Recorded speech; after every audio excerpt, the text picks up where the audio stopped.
I'm delighted to be joined now by the comedy legend, the nation's top entertainer, Jim Davidson. Now, Jim, Holly Willoughby swerved the TRIC Awards yesterday to avoid a run-in with ex-colleague Eamon Holmes, apparently, according to an ITV insider. And it probably was a good thing for her, though, Jim, because she missed the humiliation of this morning, losing out to the long-running lifestyle show, A Place in the Sun, as the country's best daytime TV show. So, Jim, will This Morning ever regain its crown after the Philip Schofield scandal, or is it finished?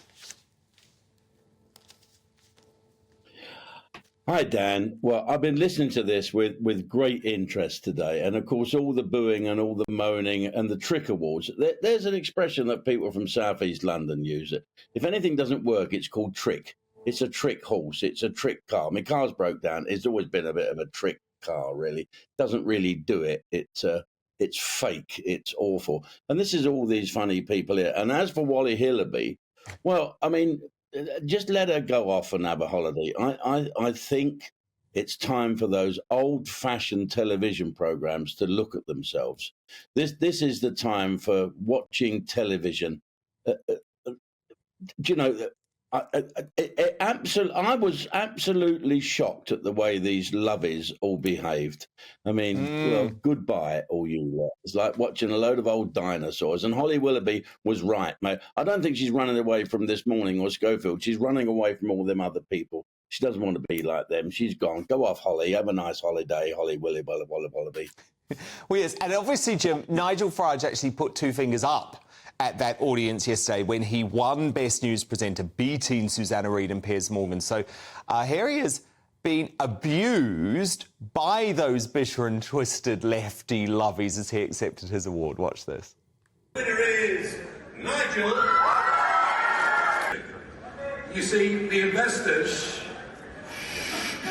please do keep the abuse coming, because it says a lot more about you than it was about me.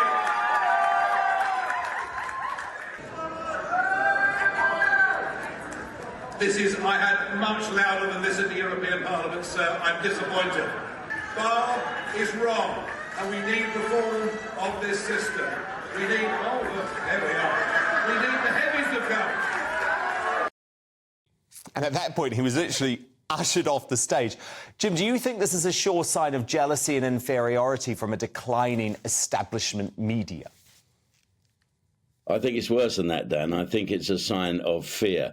And who are those cartoon heavies that came on? I mean, get a look at themselves. This is what daytime television is like on mainstream TV. It's fake, it's glossy, it's neon. Let me just tell you something about GB News and my TV programme, Ustream. Yes. We've just taken our advertising on GB News and our subscribers have gone up 40%.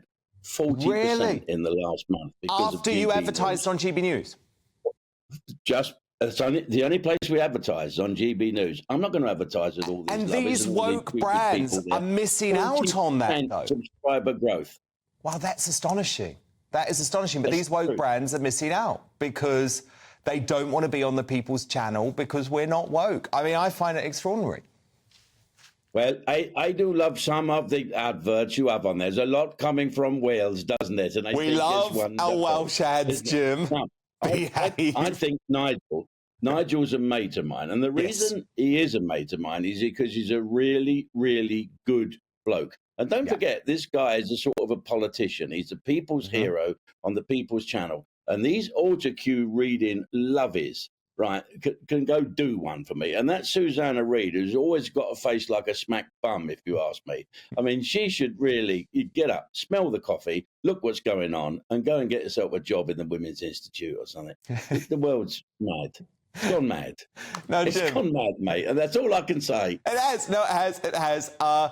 Let's move on to Glastonbury, where Sir Elton John was hailed, actually, as one of the greatest acts to perform at the very woke festival. Look at this.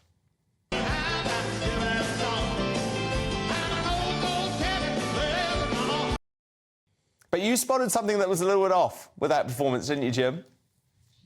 Well, there was a few things. I mean, Elton is of a certain age. I think he's 76, isn't he? But his hair is 40. And I think he did look like a bit of an oven-ready turkey coming on. And he did have the dodgy old legs, had gone a bit funny. But he did all right. And it was nice to see his old band back. But you have to say what the Duke of Edinburgh said to me once when we had lunch. I'm name dropping here, Dan. Do you mean Prince Philip, the late Prince Philip? Yeah, the late Prince Philip. Yes, of course. Thanks, Dan, for that. I'm a bit out of touch, people would say. But he said to me, "Do you like Elton John?" I said, "I do very much." And he said, "Why doesn't he sing in English?"